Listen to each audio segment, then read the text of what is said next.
Middle ఈస్ట్లో యుద్ధం ముగింపు దశకు వచ్చేలా ఉంది.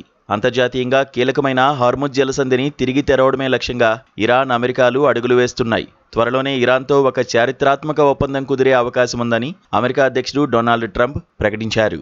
దీంతో ఇరాన్ ఒక కీలక నిర్ణయం తీసుకుంది. తన వద్ద ఉన్న అత్యంత శుద్ధి చేసిన యురేనియం నిల్వలను వదులుకోవడానికి ఆ దేశం అంగీకరించిందని అమెరికా అధికారులు వెల్లడించారు. ఈ అధికారిక ఒప్పందం పూర్తయిన తర్వాత యురేనియం నిల్వలను పూర్తిగా నిర్వీర్యం చేసే విధానాలపై ఇరు దేశాలు చర్చలు జరపనున్నాయి. అంతర్జాతీయ అణుశక్తి సంస్థ నివేదికల ప్రకారం ఇరాన్ వద్ద ప్రస్తుతం 60% శుద్ధి చేసిన 440 కిలోల యురేనియం నిల్వలు ఉన్నాయి. ఆ దేశం గనక అనుకుంటే కేవలం కొద్ది వారాల్లోనే దీనిని అణ్వస్త్ర తయారీకి అవసరమైన 90% స్థాయికి శుద్ధి చేసుకోగలదని రక్షణ రసాయనిక నిపుణులు హెచ్చరిస్తున్నారు. ఈ నిల్వలతో దాదాపు 10కి పైగా అణు వార్హెడ్లను తయారు చేసే ప్రమాదం ఉంది. 60% శుద్ధి చేసిన యురేనియంతో కూడా తక్కువ తీవ్రత గల అణ్వస్త్రాలను తయారు చేయవచ్చు. ప్రస్తుతం ఈ ప్రమాదకర నిల్వలన్నింటినీ ఇరాన్ తన ఇస్ఫహాన్ అణు కేంద్రంలోని భూగర్భంలో భద్రపరిచినట్లు అంతర్జాతీయ వర్గాలు భావిస్తున్నాయి.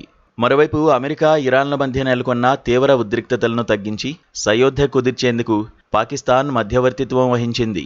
ఇరాన్లో పర్యటించిన ఆసిమ్ మునీర్ పర్యటన ఫలప్రదంగా ముగిసిందని, ఇరు దేశాల మధ్య తుది ఒప్పందానికి రంగం దాదాపు సిద్ధమైందని పాకిస్తాన్ సైన్యం అధికారికంగా ప్రకటించింది.